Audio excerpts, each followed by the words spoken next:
Bismillahirrahmanirrahim. Innal hamdalillah nahmaduhu wa nasta'inuhu wa nastaghfiruh wa na'udzu billahi min shururi anfusina wa sayyiati a'malina. Man yahdihillahu fala mudilla lahu wa man yudlil fala hadiya lahu. Wa ashhadu an la ilaha illallah wahdahu la sharika lahu wa ashhadu anna Muhammadan abduhu wa rasuluh, amma ba'd. Bu zamonda musulmonlarning ko'pchiligini qiziqtirgan eng muhim, eng buyuk masalalardan bittasi va bizdan ham ko'p so'ralyapti turgan, savol qilinyapti turgan masalalardan birisi hijrat ibodatidir. Hijrat nima degani va islomda qanday bir o'rni bor, qanday bir amal va qanday bo'lishlik kerak? Bugun mana shu to'g'risida suhbat qilamiz. Albatta hijratning nimaligi oydek ravshan bo'lgan narsa. Aniq. U aslida ixtilof qiladigan, tortishadigan narsa emas. Yashiradigan narsa emas. Ochiq ravshan bo'lgan masala, lekin ba'zi insonlar, ya'ni ba'zi olimlar, o'zini olim ko'rsatgan kishilar dunyoviy manfaatlar uchun, shaxsiy manfaatlar uchun Allohning hukmlarini, Allohning kalomini yashiryaptilar, masalalarni buzib, noto'g'ri ko'rsatyaptilar. Natijada oydek ravshan bo'lgan masala to'g'risida ilmsizlar odamlar o'rtasida ixtiloflar paydo bo'lyapti. Hijrat o'tgan butun payg'ambarlarning amali, butun shariatlarda bo'lgan, sobit bo'lgan amal va qiyomatgacha davom etadigan bir ibodatdir. Ba'zan farz bo'ladi, ba'zan sunnat bo'ladi, ba'zan mustahab bo'ladi. Mansux qilinmagan. Lekin hijratni rad qiladigan, inkor qiladigan soxta olimlar, xoin, kazzob olimlar, ular osongina avvaliga mansux bo'lgan deydi. Ba'zi bir sahih hadislarda payg'ambarimiz sallallohu alayhi va sallam Makka fath bo'lganlarida bundan keyin hijrat yo'q deganlar, mana shu hadisni zohirini olib turib, demakki hijrat mansux bo'ldi, endi hijrat yo'q deyshadi. Ular aslida hijratning qiyomatgacha davom etishligini yo bilib yoki bilmasdan mana shu jinoyat qiladilar. Baribir Alloh va rasuliga tuhmat qilyapti, Allohning shariatini tahrif qilyapti, buzishlikka harakat qilyapti. Islom dinini yo'qotishlikka harakat qilyapti turgan shaxslardan bittasi bo'lyapti. Lekin hijrat, yana takror etamizki, aslida Qur'on va hadisga qaraydigan bo'lsak, oydek ravshan bo'lgan narsa. Qarang, oydek ravshan deyapman. Nimaga? Oy qop-qorong'i kechada qanday bir munavvar bo'lsa, hammaga ko'rinsa, atrofning zulmatligi qanday bo'lsa, bu hijrat, islom ilmlari oydek ravshandir. Atrofdagi shirk, kufr, bid'at, xurofat, dinga xiyonat, haqni yashirishlik, bular hammasi zulmat. Va oyni hech kim etak bilan to'salmaydi. Oyni hech kim biror narsa bilan to'sib insonlarni mahrum qila olmaydi. Faqatgina o'zini va atrofidagi insonlarni aldagani qoladi xolos. Hijrat to'g'risida men avval hadislardan boshlamoqchiman. Albattaki dalillar nihoyatda ko'p. Biz alhamdulillah ahli sunna val jamoatimiz. Innamal mu'minuna ikhwa, mu'minlar hammasi birodar, aka-uka. Butun ahli sunna val jamoatni yaxshi ko'ramiz. Hanafi bo'ladimi, Shofiy bo'ladimi, Malikiymi, Hanbaliymi, kim bo'lsa bo'lsin, ahli sunna val jamoat bo'lsa, hammasini yaxshi ko'ramiz, hurmat qilamiz. Bir hammamiz bir jasadmiz. Lekin yana soxta olimlar shu mazhab masalasini ham o'zlarining xiyonatiga sabab qilib olishyapti. Nafslariga yoqmagan narsani bizning mazhabda yo'q deb insonlarni aldashyapti. Va Hanafiy mazhabini xuddi bir Qur'on va hadisga mutlaqo zid bo'lgan mazhab qilib ko'rsatishyapti. Biz ular mana shunday soxtakorligi, xiyonatiga yo'l qo'ymaslik uchun bugungi suhbatimizda dalillarimizni ko'pini Hanafiy kitoblardan zikr qilamiz. Hijrat to'g'risida Hanafiy ulamolari nima degan? Hanafiy mazhab ulamolarining fikrlari bilan tanishib o'tasizlar. Lekin albatta bu chala mullalar va dinga xiyonat qilgan insonlar haqni yashiryaptilar. Islomda bunday narsa yo'q, xususan Hanafiy mazhabida, bizning mazhabda yo'q. Ular boshqa mazhablarda degan tuhmatlarni qilyapti. Lekin mana hozir hammamiz bu masalani haqiqati bilan tanishamiz. Avvalo mana Sahihul Buxoriy, Imom Buxoriyning sahihlari. Hamma biladiki, Qur'ondan keyingi eng mashhur, eng mo'tamad, eng sahih kitobdir.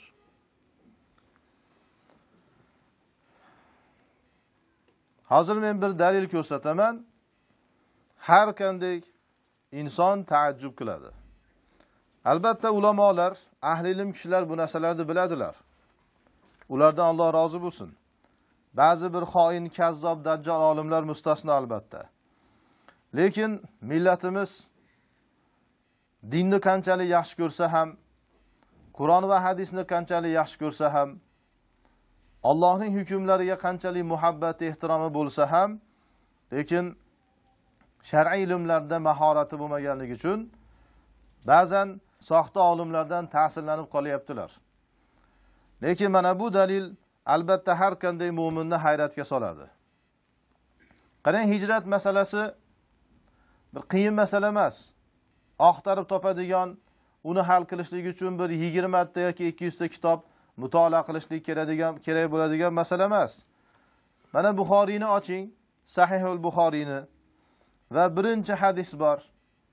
Birinchi hadisda Imom Buxoriy hijrat masalasini zikr qildilar. Mana hammamiz birga tanishamiz. Imom Buxoriy sanadlari bilan aytibdilar. Birinchi bobda yana Kitabu Bad'il Vahiy, vahiyning boshlanishligi to'g'risidagi kitob. Undan keyin bob zikr qilyapti. Vahiy Rasululloh sollallohu alayhi vasallamga boshlanishligi qanday bo'ldi deyaptilar. Babun kayfa kana bad'ul vahiy ila Rasulillahi sallallohu alayhi vasallam. Bir oyat keltiryaptilar. Undan keyin mana birinchi hadis, Sahihul Buxoriyda kelgan birinchi hadis. Buxoriyning sanadlarini ham o'qiymiz. Ya'ni dalil nihoyatda komil va mustahkam bo'lsin. Haddasana al-Humaydi Abdullah ibn Zubayr qala haddasana Sufyan qala haddasana Yahya ibn Sa'id al-Ansari qala akhbarani Muhammad ibn Ibrahim at-Taymi annahu sami'a Alqamah ibn Waqqas al-Laysi yaqulu sami'tu Umar ibn al-Khattab radhiyallahu anhu ala al-minbar.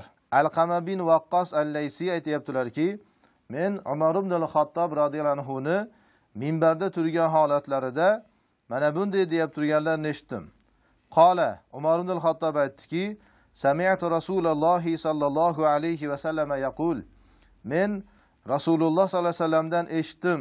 U zot aytadilarki, innamal a'malu binniyat. Albatta bütün amallar niyatlarga qarab bo'ladi. Bütün amallar niyatlarga bog'liqdir. Va innama likulli imri'in ma nawa. Va albatta har bir kishiga niyat qilgan narsasi beriladi. Hadisni mana shu parchasini hamma biladi. Bütün ahli ilm Buxoriy o'zining kitobini mana shu hadis bilan boshlaganligini zikr qiladi. Hadisning bu birinchi bo'limi edi. Buni hamma biladi buni. Lekin ikkinchi bo'limiga o'tamiz. Faman kanat hijratuhu ila dunya yusibuha aw imra'atin yankihuha. Kimning hijrati dunyo uchun bo'ladigan bo'lsa, dunyoga yetishadi. Yoki bir xotin uchun bo'lsa, u xotin bilan uylanadi. Fa hijratuhu ila ma hajara ilayhi. Demakki, har bir kishining hijrati hijrat qilgan narsasiga qarab bo'ladi deyaptilar. Imom Buxoriy bu hadisni muxtasar qilib, qisqartirib zikr qilyapti. va o'zining kitoblarida ko'p yerlarda bu hadisni takror zikr qilganlar.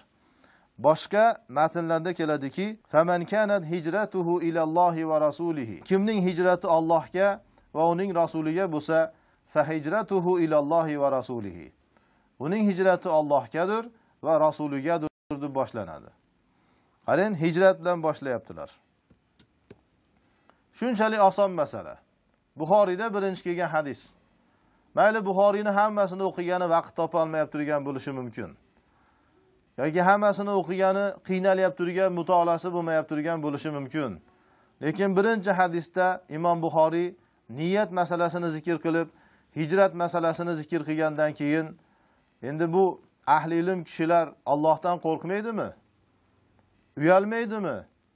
Nahotki Sahihul Buxoriydek Qur'ondan keyingi ikkinchi o'rinda turgan eng mashhur, eng mo'tamad kitobimizning birinchi hadisi hijratga targ'ib qilib, hijratni fazilati, ahamiyatidan bayon qilyap turgan bo'lsa-yu, yana ilmni da'vo qilgan kishilar hijratni masalasini berkitsa, dinda yo'q desa, mansuh bo'lgan desa, payg'ambarimizga xos desa, bu katta jinoyat emasmi? Bu dinga jinoyat, dinga xiyonat, ilmga xiyonat, butun islom olamiga xiyonatdir. Endi ba'zi bir soxta olimlar nima deydi? Biz hadislarning zohirini tushunmaymiz. Biz hadislarni bilolmaymiz deydi.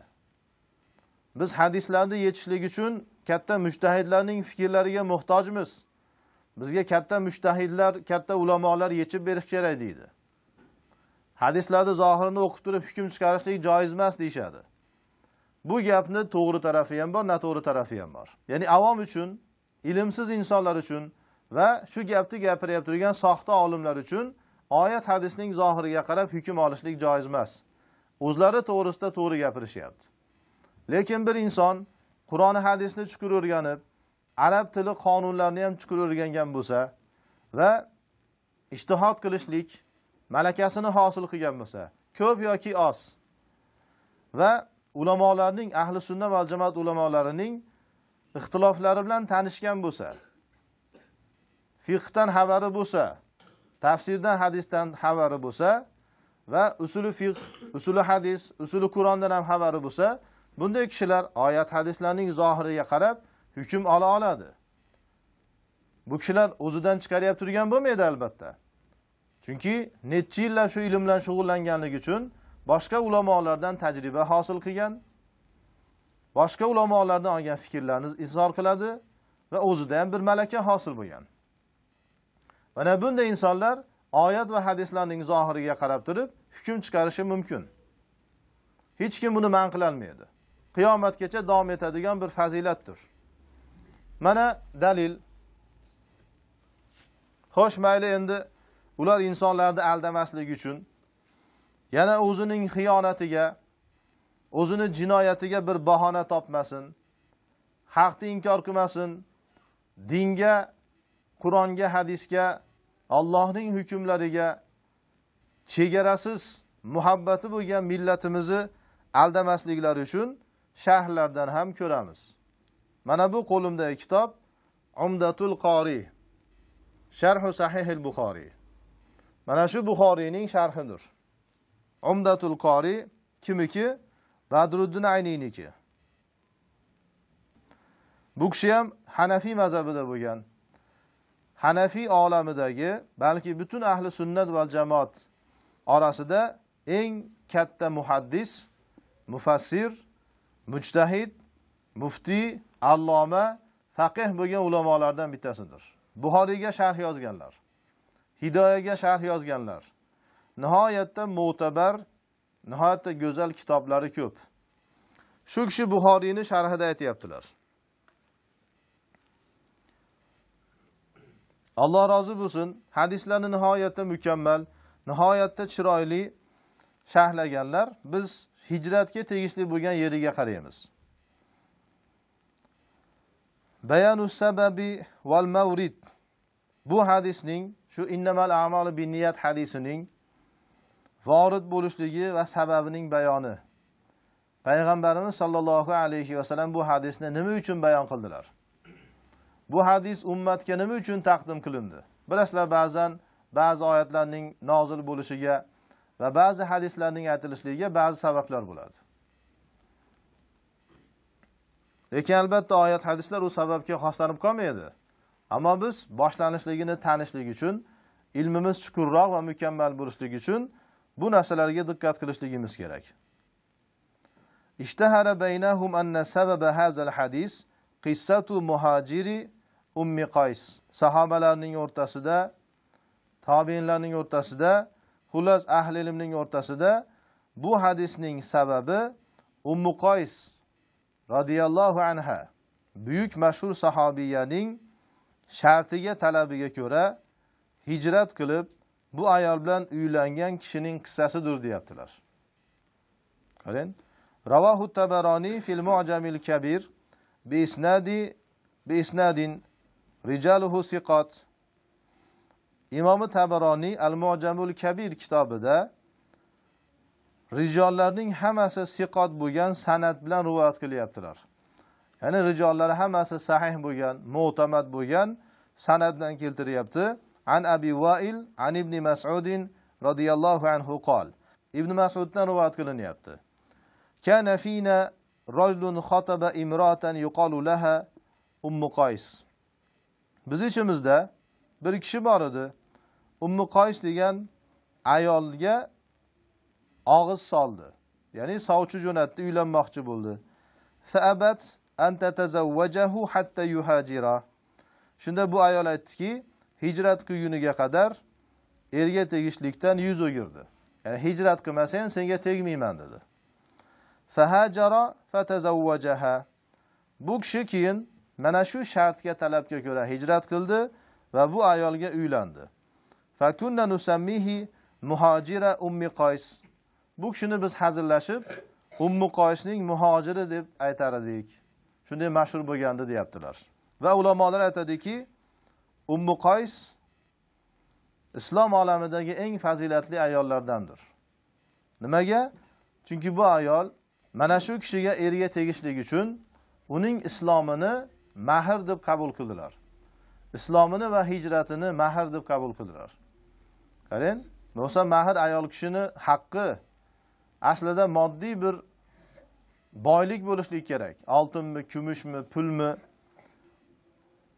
Lekin bu ayol sovchi qo'ygan odamga islomni qabul qilasan va Alloh yo'lida hijrat qilasan, isloming va hijrating meni mahrim bo'ladi dedi. Shuning uchun islom olamidagi mahri eng ulug' bo'lgan ayollardan bittasi Ummu Qays. Mana ko'ring, hijrat masalasi. Demak, innamal a'malu binniyat hadisi hijratning sababidan aytilgan hadisdir.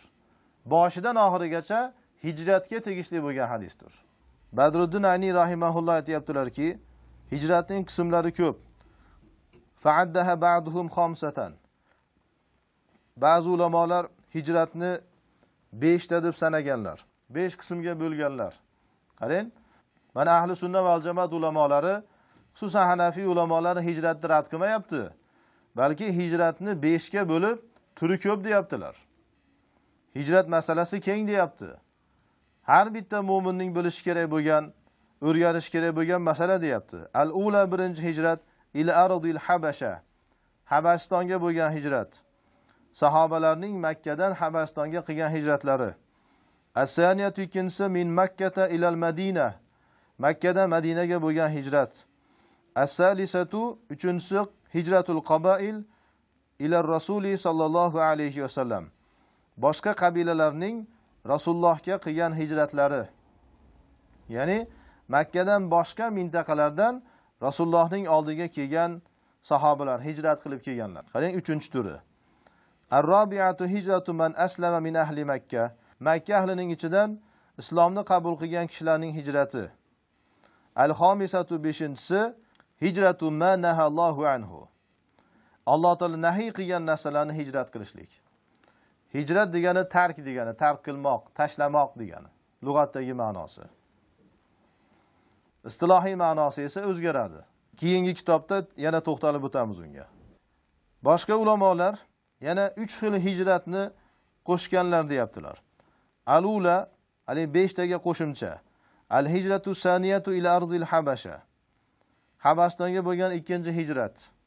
Fa inna sahabata hajaru ilayha marratayn. Chunki sahobalar Habashistonga 2 marta hijrat qilganlar. As-saniyatu ikkinchi hijrat hijratu man kana muqiman bi biladil kufr va la yaqdiru ala izharid din fa innahu yajibu alayhi an yuhajira ila daril islam. Kama sarraha bihi ba'dul ulama. İkinci hicret deyaptilar. Ya'ni bu 7-si bo'lyapti, yuqoridagi 5 taga qo'shsangiz. Bu kufr diyorlarida muqim bo'lgan kishilarning hijratidir. Kufr diyorlarida yashab turgan, islomga dushmanlik bo'lib turgan, islomga zid bo'lgan, islom qonunlariga qarshi chiqilgan, islom qonunlari hukmlari yo'qotilgan, islom ahliga zulm qilinib turgan yerdagi insonlarning hijrati. Va bu insonlar dinini izhor qilishlikka qodir bo'lmayib turgan holat. Kufr diyorlarida yashashyapti, dinini izhor qila olmayapti. Men islomdaman deya olmayapti. Islom diniga amal qila olmayapti. Mana shu odam Dorul Islomga hijrat qilishligi vojib bo'ladi deyaptilar. Qarang, Badruddin Ayni aytayaptilar buni. Buni ba'zi ulamolarimiz sarohatan aytganlaridek deyapti.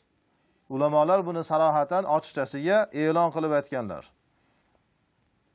Mana bu ibora eslaringizda qolsin. Kufr diyorlaridan islom diyoriga hijrat qilishlik, bir inson diniga amal qila olmagandan keyin bu hijrat vojib bo'ladi, farz bo'ladi deyaptilar. As-salisatu uchinchi hijrat al-hijratu ila Sham fi akhiriz zaman inda zuhuril fitan. Fitnalar ko'paygan vaqtda, oxir zamonda, shu Dajjolning chiqadigan vaqtlarida Shomga hijrat qilishlik. Shom hozirgi vaqtda bir qismi Suriyada, bir qismi Falastinda, bir qismi Urdunda, bir qismi Turkiyada bo'lgan muborak, barakatli bir diyordir. Kama ravahu Abu Dawud min hadisi Abdullah bin Umar. Abdullah bin Umarning hadisidan Abu Dawud rivoyat qilganlaridek. Va qala aytdilarki, sami'tu Rasululloh sallallohu alayhi va sallam yaqul, satakunu hijratun ba'da hijratin. Rasululloh sallallohu alayhi vasallamdan eshitdim, u zot aytadilarki, yaqinda hijratdan keyin hijrat bo'ladi. Qarang, mana shu hadis ham hijratning davom etishligini ko'rsatyapti. Hijratdan keyin hijratlar bo'ladi. Fa khiyaru ahli al-ardi alzamuhum muhajara Ibrohim. Yer ahlining eng yaxshisi Ibrohim alayhisalomning hijrat qilgan yerini lozim tutgan kishilardir deyaptilar. Ibrohim alayhisalomning hijrat qilgan yeriga hijrat qilgan kishilar eng afzal insonlardir. Va yabqa fil ardi shiraru ahliha. Va yer yuzida esa yer yuzining eng yomon insonlari qoladi deyaptilar. Bu o'sha ishora qilganimizdek Dajjolning chiqadigan vaqtlardagi holat. O'sha vaqtda faqatgina Mahdi alayhisalom mu'minlar bilan birgalikda birlashib Dajjolning qarshisida jihad qila oladi xolos. Dunyoni boshqa hech yerida hech kim Dajjolga qarshi jang qila olmaydi. Dinini saqlay olmaydi. O'shanday vaqtda dunyoni butun yerlardagi mu'minlarga vojib bo'ladiki, Mahdiga qo'shilishlik. Mahdi o'sha vaqtda Falastinda urushib turgan bo'ladi Dajjol bilan.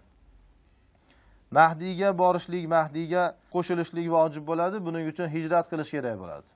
Va qala sahibun nihaya, nihoyaning sohibi aytdilarki, an-nihoya kitobining sohibi yuridu bihi ash-Sham.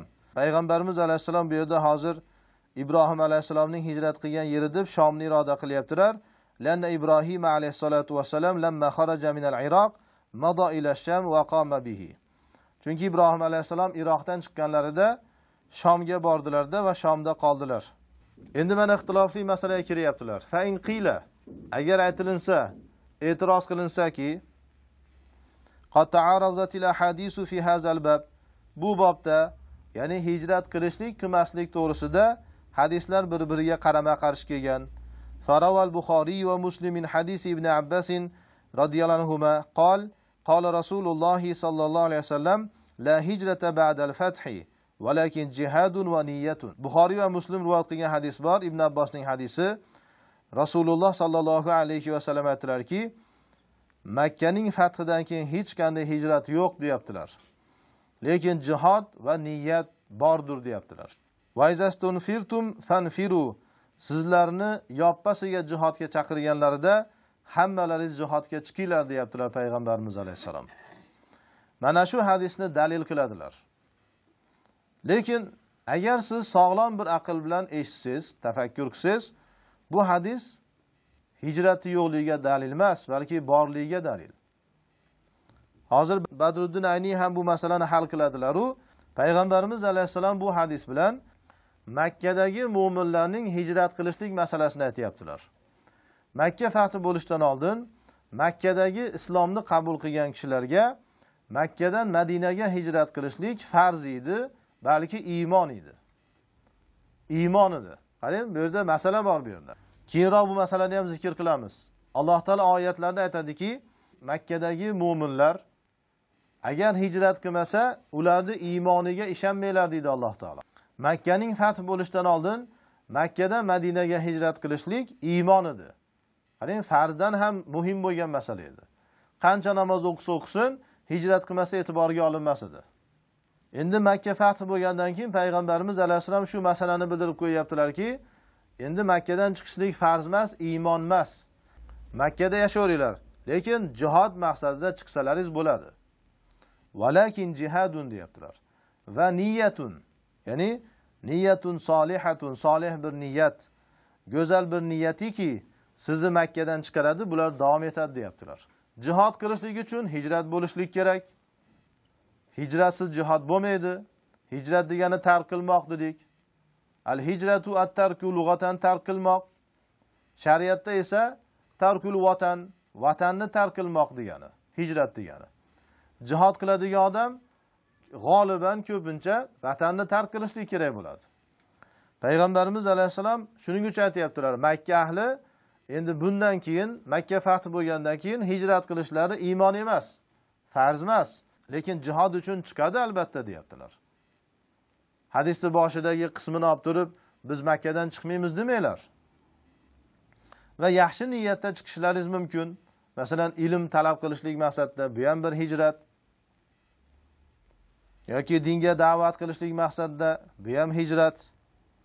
Va boshqa suratlariki, masalan, Makka zolimlarning qo'liga tushib qolsa, shunda Makkadan Madinaga yoki boshqa tinch diyorlarga hijrat qilishlik, bular qoladi.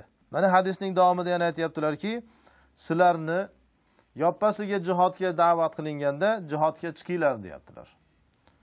Biz Makkani tashlab ketmaymiz, eng afzal yer demanglar. Demak, jihod va hijrat masalasida eng muborak va muqaddas bo'lgan vatan Makka tark qilinib turgan bo'lsa, boshqa diyorlarda yashagan insonlar nima uchun vatanini Alloh rizosi uchun tark qila olmayapti? Nimaga diniga amal qilishlik uchun zulm diyorlarini, kufr diyorlarini tark qila olmayapti? Va yana boshqa hadislarda ham keltiryaptilar. Buxoriy rivoyat qilgan Ibn Umardan la hijrata ba'dal fathi. Fathdan keyin Makka fath bo'lgandagi hijrat yo'q degan hadisni keltiryapti. Yana Buxoriy rivoyat qilgan hadisda Oysha onamizdan hijrat to'g'risida so'raldi. Faqalat la hijrata al-yawm. Oysha onamiz aytdilarki, bugun hijrat yo'q. Kanal mu'minuna yafirru ahaduhum bi dinihi ila Allohi va ila rasulihi makhafata an yuftana alayhi. Mu'minlar u zamonlarda Makka fath bo'lishdan oldin ularga dinlarda fitna qilinishligidan qo'rqib, Allohga va uning rasuliga dinlarni saqlashlik uchun yafirru firor qilardilar, qochardilar. Fa ammal yawm faqat azharallohu al-islam. Amma bugun esa Alloh taolo islomni izhor qildi, g'olib qildi. Val mu'min ya'budu robbahu haysu sha'a. Mu'min xolagan yerida Robbisiga eng mukammal shaklda ibodat qila oladi. Valakin jihadu va niyatun. Lekin jihad va niyat bordir deyaptilar Oysha onamiz yana. Qarang, mana Oysha onamizning bu so'zlari ham ko'rsatyaptiki, islom g'olib bo'lgan vaqtda hijrat farz bo'lmaydi. Hijrat yo'q degani farz emas degani. Lekin agar islom mag'lub bo'lsa, islom ahli xorlanib turgan bo'lsa, zulm qilinib turgan bo'lsa, hijrat qilishligi farz bo'ladi. Islomning g'olib bo'lib bo'lmasligiga bog'liq bo'lgan masala bu. Va yana bir necha hadislarda keltiryapti ayni ma'noda.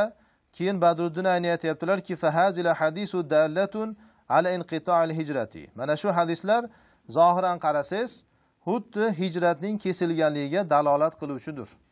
Lekin biz aytdik, aslida diqqat qiladigan bo'lsangiz, hijratni kesilganligini ko'rsatmaydi. Endi varawa Abu Dawud va Nasa'i min hadisi Muawiyah radhiyallohu anhu qala sami'tu Rasululloh sallallohu alayhi va sallam yaqul. Abu Dawud va Nasa'i Muawiyah radhiyallohu anhu dan rivoyat qilgan hadis. Bu kishi aytibdilar, Rasululloh sallallohu alayhi vasallamdan eshitdim. U kishi aytadilarki, la tanqati'ul hijratu hatta tanqati'at tawbatu. Tavba kesilguniga qadar hijrat kesilmaydi deyaptilar. Modomiki insonlarning tavbasi qabul qilinadi, albatta hijrati ham qabul qilinadi. Modomiki islom dinida tavba mashru, ibodat ekan, hijrat ham mashrudir va ibodatdir. Qanday bog'lanyapti? Va tavba qachon kesiladi? Wala tanqati'u tawbatu hatta tatlu'a ash-shamsu min maghribiha. Va tavba esa quyosh o'zining mag'ribidan, ya'ni botadigan tarafidan chiqquniga qadar kesilmaydi deyaptilar. Mana bu hadis ko'rsatyaptiki, demakki hijrat qiyomatgacha davom etadigan narsadir. Chunki quyosh mag'ribdan qachon chiqadi? Botadigan tarafdan. Qiyomat bo'lgan vaqtda, qiyomat yaqinlashgandagina quyosh botgan tarafidan chiqadi. Mana bu hadis sarohatan dalolat qilyapti. Varawa Ahmad bin hadisi Ibn Sa'di marfu'an, Ahmad bin Hanbal Ibn Sa'dining hadisda marfu'an keltiryaptiki, la tanqati'ul hijratu ma dama al-aduwwu yuqatil. Modomiki dushman jang qilar ekan, modomiki dushman bizga qarshi qurol ko'taribdi ekan, zulm qilishlikka harakat qilyapti ekan, hijrat kesilmaydi deyaptilar. Hijrat davom etadi deyaptilar. Varawa Ahmad aydan min hadisi Junada ibn Abi Umayya marfu'an. Yana Ahmad bin Hanbal Junada ibn Abi Umayyadan marfu'an rivoyat qilyaptiki, annal hijrata la tanqati'u ma kana al-jihadu. Modomiki jihad bor ekan, hijrat kesilmaydi deyaptilar. Hijrat to'xtamaydi deyaptilar. Hijrat davom etadi deyaptilar. Va Alloh rozi bo'lsin, yana masalani tahqiqni davom ettiryaptilar, lekin bizga hozircha bu kifoya qiladi. Ikkinchisi, yana Hanafi ulamolardan Ali al-Qorining kitoblari. Qo'limizdagi kitob Mushkotning sharhi, mana Mirqatul Mafatih, Mishkatul Masabihning sharhlari. Ali al-Qori ham butun ahli sunnah ichida, xususan Hanafi mazhabidagi alloma, muhaddis, mufassir, faqih bo'lgan olim. Ayni hadisning sharhida aytayaptilar. Faman kanat hijratuhu ila Allohi va rasulihi. Al-hijratu huwa at-tarku allazi huwa diddul wasl. Hijrat degani tark qilmoq degani. Ya'ni ulashning ziddi bo'lgan narsa. Wal muradu huna tarkul watan allazi bidaril kufr ila daril islam. Va bu hadisda kimiki Allohga va rasuliga hijrat qilsa degan hadisdan murod esa Darul kufrni islom diyoriga chiqishlik uchun tark qilishlik. Va tarkul vatan, vatanni tark qilishlik deyaptilar. Ka hijrati sahabati lamma ishtadda bihim az ahli Makka minha ila al-Habashati va ila al-Madinati qabla hijratihi alayhi salatu vasallam va ba'daha. Masalan, sahobalar Makkadan Habastonga hijrat qilganlaridek, kofirlarning zulmi kuchayib ketganda yoki payg'ambarimiz alayhisalom Madinaga hijrat qilishdan oldin sahobalar hijrat qilishdi Madinaga va payg'ambarimizdan keyin hijrat qilishdi. Shunga o'xshagan hijratlar deyaptilar. Walamma ihtaju ila ta'allumil ulum min awtanihim ila al-Madinati. Va boshqa sahobalar, Makkadan boshqa yerda bo'lgan sahobalar, masalan Abu Hurayra Makki emas edi. U kishi boshqa tarafdan, boshqa qabiladan keldilar. Shunga o'xshagan sahobalar ilm o'rganishlik uchun Madinaga hijrat qilishligi, mana hijrat edi bu ham. Va qad tutlaqu kama fi hadis ala hijrati ma nahallohu anhu.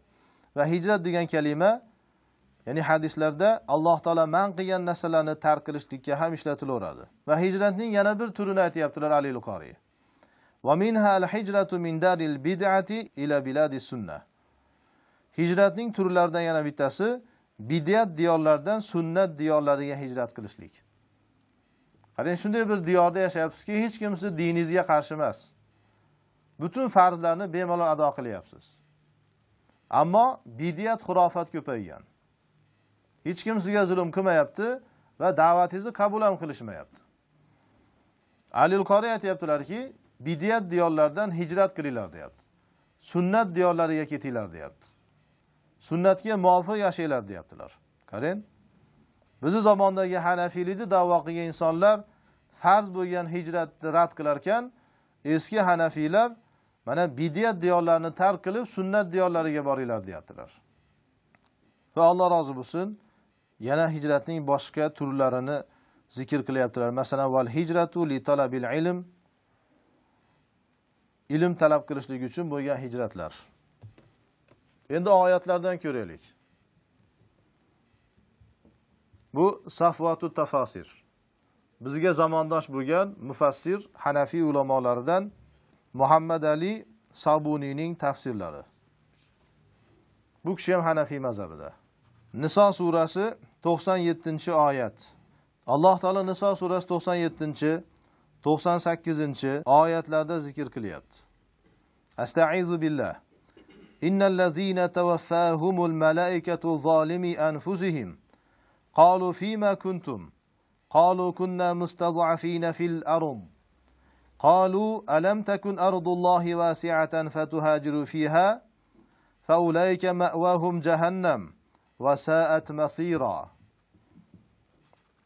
Alloh taolo bu oyatda aytayaptiki, albatta shunday insonlariki farishtalar ularning jonlarini olyaptilar.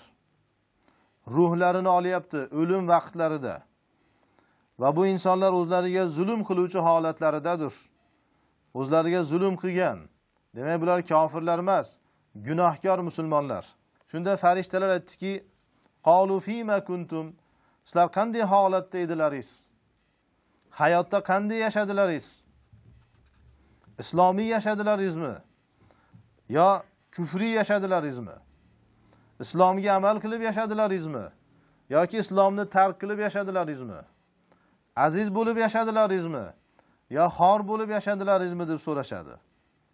Qalu, bu o'zlariga zulm qilgan kishilar aytadiki, kunna mustazafina fil ard. Biz o'zimizning mintaqamizda ojizlar edik, ojiz edik. Qo'limizdan hech qanday narsa kelmas edi. Bizning hukumatimiz dushman edi, din dushmani edi. Islomga qarshi edi. Islomga izn bermas edi. Islomiy amallarga izn bermas edi. Kimiki islomni izhor qilsa, islomga da'vat qilsa, islomga xizmat qilsa, islom hukmlariga amal qilsa, ularni qamashar edi, yo'qotar edi, azob berar edi, xorlashar edi, butun tazyiqlarni qilishar edi. Shuning uchun biz dinimizga amal qila olmadik. Shuning uchun biz dinimizga xizmat qila olmadik. Shuning uchun payg'ambarimiz alayhisalom yashagandek yashalmadik. Ojiz edik, zaif edik. Qo'limizdan hech narsa kelmas edi. Ularning atom bombalari bor edi. Ularning millionlab askarlari bor edi. Ularning qurol yarog'larini qarshisida bizi bir pichog'imiz ham yo'q edi. Qo'limizdan hech narsa kelmas edi. Ularning istixborotlari, ularning polislari nihoyatda yaxshi ishlar edi. Biz qarshi kela olmasdik ularga. Dinimizga amal qila olmasdik deyshadi. Hozirgi ko'pchilik musulmonlarning holati mana shu holat. Hozirgi musulmonlarning ko'pchiligi haqiqatan ham shunday holatda. Ularning qarshisida nihoyatda qudratli ko'ringan bir hukumat bor. Dinga qarshi bo'lgan. Yo dinni da'vo qiladi yoki ochiqchasiga inkor qiladi. Ba'zi bir hukumatlar bor, ochiqchasiga islomning dushmani, aytadi biz nasroniymiz, yahudiymiz, yo kommunistmiz, yo demokratmiz deydi, islomni ochiqchasiga inkor qiladi, rad qiladi. Ba'zi hukumatlar bor, biz musulmonmiz deydi. Ammo islomga zarra qadar izn bermaydi. Islomga qarshi. Mana shu ikki xil hukumatning tagida ezilyap turgan musulmonlar. Ezilgan holatda o'lyap turganida mana bu savol-javoblar bo'lyapti. Qarang. Hamma ko'zini ochib olsin. Alloh aytayapti buni. Shuni ezilib xor bo'lib yashayap turgan musulmonlardan farishtalar savol so'rayapti va ularda Alloh taolo zolimlar deyapti. O'zlariga zulm qildi bular deyapti. Ko'pchilik musulmonlar o'ylaydiki, biz xor bo'lib yashayapmiz-ku. Hali jannatda aziz bo'lamiz. Oxiratda aziz bo'lamiz. Bu kofirlar xorlanadi deb o'zlarini aldashyapti. Yo'q. Siz dunyoda qanday xor bo'lgan bo'lsangiz, oxiratda ham shunday xor bo'lasiz. Chunki Alloh taolo sizga zolim deyapti. Zolimi anfusihim deyapti. Bular shunchalik uzr aytganlarida xorliklari to'g'ri edi. Haqiqatdan ham shunday ezilyapti turdi. Erkaklar diniga amal qila olmas edi, ayollar ham amal qilisha olmas edi. Hijobini ham o'rab yura olmas edi tashqarilarda. Dindan gapira olmas edi. En yaqiningizga ham dindan nasihat qila olmaysiz. Haqiqatdan ham og'ir bir holatdasiz. Dushmanning butun polisiyu istixboroti nihoyatda mukammal ishlayapti. Lekin farishtalar, shunaqami? Juda qiynalib ketibsizlar-da sizlar. Hech kim yordamchi bo'lmadimi sizlarga? Voy bechoralari. Mayli, endi shu xor bo'lganlaringiz gunohlaringizga kafarat bo'ladi demayapti. Nima deyapti farishtalar? Qalu alam takun ardullohi wasi'atan. Allohning yeri keng emasmidi? Yer kurrasi keng emasmidi? Nimaga qishlog'ingga yopishib olding? Nimaga shaharingga yopishib olding? Nima ko'rding qishlog'ingda? Qur'on hadis senga aytganmi? Nima bo'lsa bo'lsin vataningga yopishib olgin deb? Nima bo'lsa bo'lsin vataningda yashagin deganmi senga Qur'on hadis? Alloh shunday deganmi senga? Qaysi payg'ambar aytgan buni? Allohning yeri keng emasmidi? Fatuhajiru fiha. O'sha boshqa yerlarga hijrat qilsalaringiz bo'lmasmidi deydi farishtalar. Ular nima deydi? Javob bera olmaydi-ki. Hijrat qilmadi-ki ular. Qarang, oyat sarohatan aytayapti. Ochiqchasiga bayon qilyapti. Farishtalar nihoyatda qo'pollik bilan so'raydi buni. Juda qattiq muomala qilib aytadi. Allohning yeri keng edi-ku, nimaga hijrat qilmadilaringiz? Keyin darrov chalamullalar nima deydi? Bu oyatlar to'g'ri, haq. Lekin qayerga hijrat qilamiz? Yo'q-ku hijrat qiladigan yer. Qaniydi Muhammad alayhisalomning zamonidagi Madinadek bir yer bo'lgan dedi, hijrat qilsak deydi. Hijrat qilishlik uchun Darul Kufrdan Darul Islomga hijrat qilish kerak. Qani Darul Islom? Mana hatto Saudiya ham islomiy hukumat emas-ku deydi. Qayerga hijrat qilamiz deydi. Demak, hijrat qila olmaymiz-ku deydi. Noto'g'ri gapirishyapti. Bu gapni zohiri to'g'ri yo'shaydi, lekin botilga ishlatishyapti. Bu ilmni ularga shayton o'rgatyapti. Payg'ambarimiz alayhisalom sahobalarni Madinaga jo'natishdan oldin Habastonga jo'natdilar. Habaston Darul Kufr edi. Demak, agar Darul Islom topolmasangiz, sizga zulm qilmaydigan, diningizga qarshi chiqmaydigan boshqa Darul Kufr bo'lgan yerlarga hijrat qilishligingiz joiz ekan, balki vojib ekan. Payg'ambarimiz alayhisalom sahobalarga aytmadilar-ki, bir toqqa boringlar, yo boqqa boringlar, sahroga boringlar demadilar. Habastonni ko'rsatdilar, Habastonga boringlar dedilar. Habaston o vaqtda nasroniylarning qo'lida edi. Darul Kufr edi. Kufr diyori edi. Hukumat ham kufr, odamlari ham kofir edi. Mana hijrat qilinyapti-ku. Rasululloh amr qilyapti-ku. Bo'ldi-ku hijratlari. Demakki, yer yuzida Darul Islom topolmasangiz ham, agar xorlanyapti turgan bo'lsangiz, sizni xorlamaydigan, diningizga bemalol amal qilinadigan yerlarga, agar shu yerlar Darul Kufr bo'lsa ham, hijrat qilishligingiz farz bo'ladi. Vojib bo'ladi. Bu bir. Ikkinchidan, Alloh taolo bizga bu oyatlar bilan hijrat qilishlikni farz qildimi? Demakki, Alloh taolo qiyomatgacha hijrat qila oladigan yerlaringizni yaratib qo'yadi. Hijrat qilib diningizga amal qiladigan yerlarni yaratadi va hijrat qilishlikka imkoniyat ham yaratadi. Alloh taolo bizni qiyomatgacha hijratga majbur qilgan bo'lsa-yu, hijratni farz qilgan bo'lsa-yu, hijrat qilishlikka imkoniyat yaratmagan bo'lsa, hijrat qilib borsak, dinimizga amal qiladigan yerlarni yaratmasa, unda bizni qo'limizdan kelmaydigan narsani bizdan talab qilgan bo'ladi. Kuchimiz yetmaydigan narsani bizni ustimizga qo'ygan bo'ladi. Bu joiz emas bu. Bu zulm bu. Alloh taolo zulm qilmaydi. Alloh taolo eng adolatli, eng go'zal, eng mukammal zotmi? Demakki, hijratga buyurgan zot hijratning imkonlarini ham yaratgan va hijrat qilinadigan yerlarni ham yaratib qo'ygan. Siz dunyoni bir aylaning, bir ko'ring dunyoni. Mediaga ishonmang. Media kofirlarning qo'lida bo'lganligi uchun, radio, TV, internet bular hammasi kofirlarning qo'lida bo'lganligi uchun doim islomni xor qilib ko'rsatyapti ular.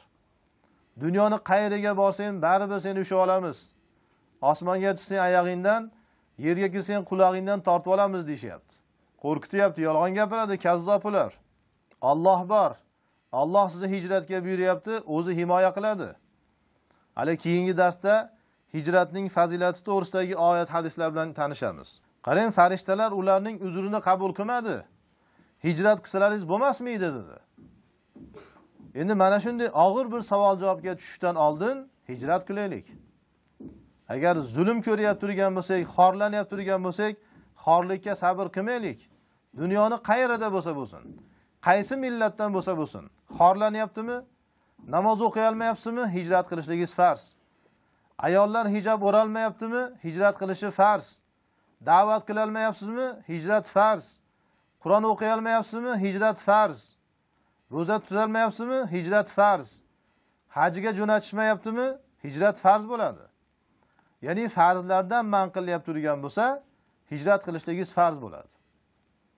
Hozir dunyoda kofirlar ham shaytondan battar bo'lib ketdi. Islomga yo'l ochib berishgan. Bemalol mana demokratiya, xolagan musulmon bo'lsin, xolagan nasroniy bo'lsin, ishimiz yo'q deydi. Ammo biz vahobiylarni yomon ko'ramiz deydi. Sizlarni yaxshi ko'radigan musulmonlaringiz qanday desa, ular faqat shu bola chaqasi bilan mashg'ul bo'lib, ishi bilan mashg'ul bo'ladi. Xolasa aroq ichadi, xolasa sigaret chekadi, xolasa zino qiladi. Xolasa diskotekalarga boradi, xolasa namoz o'qiydi, xolasa o'qimaydi. Shular bizni yaxshi ko'rgan musulmonlarimiz. 5 vaqt namoz o'qib, ayollarini hijobda bo'lganlar, ular vahobiylar, biz ularni yomon ko'ramiz. Ularga izn bermaymiz deydi. O'zlarini marazini shunchalik ochiq aytsa ham musulmonlar tushunmayapti gapni. Haligi islomga izn berib qo'yganligi, mashhur shaharlarda, katta shaharlarda bitta-ikkita masjidlarni ochib qo'yganligi chala mullalarga dalil bo'lyapti. Mana hammasi musulmonmiz deyapti-ku, masjidlarimiz ochiq-ku. Nimaga biz bu yerda dorul kufr deyishligimiz kerak? Nimaga din yo'q? Ishonmaylar ularga deb insonlarni aldashyapti. Lekin ular bahona bo'lmaydi ular. Aldanmaslik kerak. Hayotingizda islomiy qonunlar, farzlardan birortasiga qarshi chiqishyaptimi? Diningizga amal qila olmayapsizmi? Hijrat qilishligingiz farz bo'ladi. Erkak bo'lsangiz ham, ayol bo'lsangiz ham. Mana farishtalar va Alloh taolo uzringizni qabul qilmadi. Endi Alloh taolo nima deyapti, eshiting. Butun hayotingizda kofirlarga shunchalik xorlanib, masara bo'lib yashaganingiz yetmagandek, faulayka ma'wahum jahannam. Alloh aytayaptiki, o'shalar ularning qoladigan yeri jahannamdir deyapti. Xorlikka sabr qilib, ezilib, kofirlarga itoat qilib, zolimlarga itoat qilib, Allohning hukmlarini tark qilib yashagan insonlar, ularning qoladigan yerlari, bo'ladigan yerlari, abadiy qoladigan yerlari jahannamdir deyapti. Qarang, jahannamga ketyapti ular. Va sa'at masira, va jahannam qanday ham yomon qaytadigan yer bo'ldi. Shuncha xorlanib, ezilib, hech narsangiz yo'q, mol mulkingizni ham tortib olgan, nomusingizni ham tortib olgan, sizga hech qanday haq huquqingiz yo'q. Faqat mana shu jasadingiz ham o'zingizniki emas. Xolaganini qilishadi. Hech qanday haqqi huquqingiz yo'q. Shunday xorlanyapsiz va yana oxiratda jahannamga ketyapsiz. Chunki bunday xorlikka sabr qilishlik joiz emas edi. Endi Muhammad Ali Sabuni nima deyaptilar? At-tafsir. Ay tatawaffahumul malaikatu hala kawnihim zalimi anfusihim bil iqamati ma'al kuffar fi tarikh shirki. Qarang nima deyaptilar? Bu insonlar o'zlariga zulm qiluvchi holatda bo'lganlarida farishtalar ularning jonlarini olyapti turganda. Endi zulmni nima deyaptilar? Diqqat qiling. Bil iqamati ma'al kuffar. Kofirlar bilan birga yashab o'zlariga zulm qilyapti. Fi darikh shirki, shirk diyorida. Qarang, shirk kufr g'olib bo'lgan diyorlarda yashashyapti. Shuning uchun bular zolimlardir. Va tarkil hijrati ila daril iman, va iymon diyoriga hijratni tark qilganliklari uchun deyapti. Mana bizning zamondoshimiz bo'lgan buyuk bir mufassir va Hanafi olimining tafsiriga qarang. Hijratni tark qilganligi uchun shunday xor bo'ldilar deyapti. Qalu fima kuntum qalu kunna mustaz'afina fil ard. Qanday holatda bo'ldilaringiz deyshti farishtalar. Bu hijratni tark qilganlar aytdiki, biz yer yuzida o'zimizning mintaqamizda xorlangan, zaif, ojizlar bo'lgandek deyshadi. Ay taqulu lahumul malaikatu fi ayyi shay'in kuntum min amri dinikum. Qarang. Dini e'tibordan qanday holatda edilaringiz deb so'raydi farishtalar. Dinlaringizga qanchalik amal qildilaringiz deb so'raydi. Va huwa su'alu tawbihin va taqri'in. Bu qo'pollik, tahdid savollaridir. Qalu mu'tazirin va hijratni tark qilgan insonlar uzr qilgan holatda aytadiki, kunna mustaz'afina fi ardi Makka ajizina an iqamati ad-din fiha. Biz Makka yerida ojizlar edik, zaiflar edik, dinimizni qoyim qila olmasadik, dinimizga amal qila olmasadik deyshadi. Qalu alam takun ardullohi wasi'atan fatuhajiru fiha. Allohning yeri keng emasmidi? Hijrat qilsalaringiz bo'lmasmidi? Ay qalat lahumul malaikatu tawbihan. Farishtalar ularga qo'pollik qilishib, qattiqlik qilib aytadiki, alaysat ardullohi wasi'atan. Allohning yeri keng emasmidi yer kurrasi? Fatuhajiru min daril kufri ila darin taqdiruna fiha iqamati dinillahi. Sizlar yer yuzi keng bo'lganligi uchun kufr diyorlarni tark qilib, Allohning dinini qoyim qilishlikka qodir bo'ladigan diyorlarga hijrat qilsalaringiz bo'lmasmidi deydi. Qarang, nima deyapti? Diningizni yashay oladigan, diningizga amal qiladigan yerlarga hijrat qilsalaringiz bo'lmasmidi? Kama fa'alahu man hajara ila al-Madinati va ila al-Habashati. Xuddi masalan ba'zi sahobalar Madinaga va Habastonga hijrat qilgandek. Undan keyin jazosi zikr qilinyapti. Ularning qoladigan yerlari jahannamdir deb. Mana qarang, tafsirlarda ham Hanafiy ulamolarning fikrini eshitdingiz. Bu Ahkamul Qur'on Jassosniki. Imom Abu Bakr Ahmad ar-Rozi al-Jassos. Bu ham Hanafiy mazhabidagi eng katta mufassir va mujtahid olimlardan birisi. Shu oyatning tafsirida aytayaptilarki, fahaza yadullu ala farzil hijrati ala fi zalikal vaqti. Mana bu oyat o'sha vaqtda hijratning farzligiga dalolat qilyapti. Laula zalik lima zammahum ala tarkiha. Agar hijrat farz bo'lmasa, nima uchun Alloh taolo hijratni tark qilganligiga mazammat qilyapti? Mana shu oyatda Alloh taolo hijratni tark qilganligi uchun mazammat qilyapti-ku ularni. Keyin alam takun ardullohi wasi'atan fatuhajiru fiha oyatida va haz yadullu ala al-khuruj min arzi shirki ila ayyi ardin kanat min arzil islam. Mana bu oyat dalolat qilyaptiki, shirk diyorlaridan chiqib ketishlik farz ekan deyapti. Shirk kufr diyorlaridan, ya'ni shirk kufr degani nima degani? Islom yo'qotilyapti turgan, islom man qilinyapti turgan yerlar degani. Mana shu yerlardan chiqib ketishlik farz bo'ladi. Islom diyorlariga, islomga amal qila oladigan yerlaringizga. Qayerga bo'lsa ham. Mana bunisi Al-Jami' li ahkamil Qur'on. Qurtubiniki. Imom Qurtubi Hanafiy emas, Maliki mazhabida, lekin mujtahid, mufassir olim va buni butun ulamolar hurmat qiladi. Butun ahli ilm Qurtubini e'tiborga olganligi uchun, ya'ni bu kishi Maliki bo'lsa ham o'qib beryapman. Va men boshida aytdimki, biz butun ulamolarni hurmat qilamiz. Bizga kimning so'zi Qur'on va hadisdan bo'lsa, uning so'zi maqbuldir.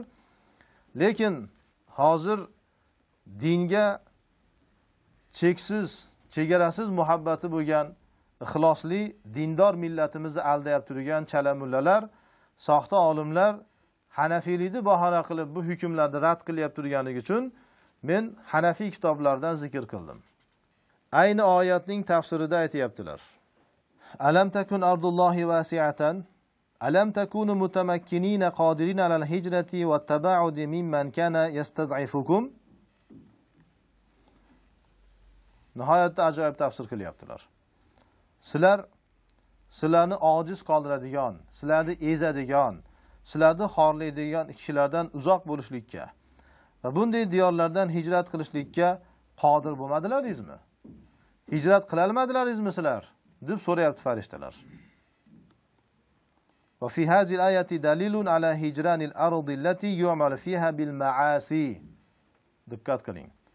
Mana shu oyatda dalil borki, gunohlar qilinadigan yerlardan hijrat qilishlik vojib bo'ladi deyapti. Ya'ni ma'siyatlar. Ya'ni bu yana bitta hijratki, siz shunday bir diyorda yashayapsiz, Sizni hech kim ibodatdan, dindan man qilmayapti. Lekin atrofingizdagi hamma buzuq. Solih insonlar yo'q. Unda yerdan hijrat qilishligingiz vojib bo'ladi, farz bo'ladi. Nimaga? Siz bugun yaxshi bo'lasiz, ertaga yaxshi bo'lasiz, ammo 3-kuni buzilasiz ham.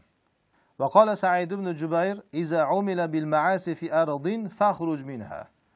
Sa'id ibn Jubayr aytdilarki, bir yerda, mintaqada, biror shaharda, qishloqda ma'siyatlar qilinyapti turgan bo'lsa, u yerdan chiqib ketgin deyaptilar.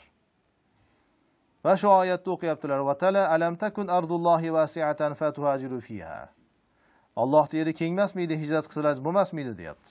Va ruwiya anin nabiy sallallohu alayhi vasallam annahu qol va Imom Qurtubiy hijratning fazilatiga dalolat qiladigan bir hadis zikr qilyaptilar.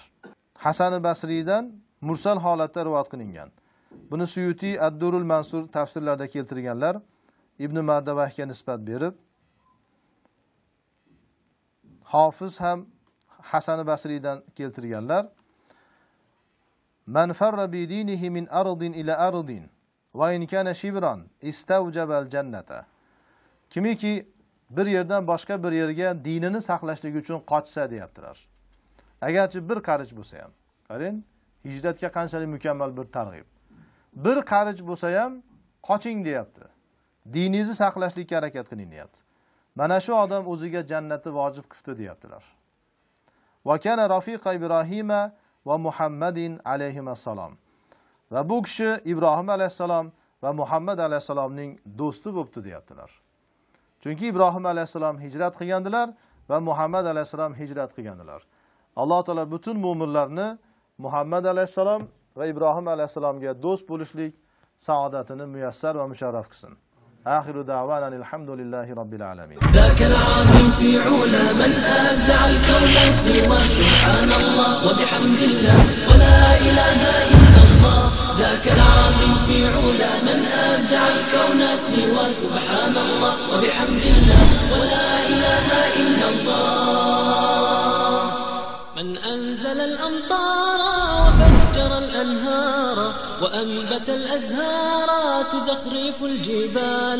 من أنزل الأمطار وفجر الأنهار وأنبت الأزهار تزخرف الجبال. ذاك العظيم في علا من أبدع الكون سوى سبحان الله وبحمد الله ولا إله إلا الله. ذاك العظيم في علا من أبدع الكون سوى سبحان الله وبحمد الله ولا إله إلا الله.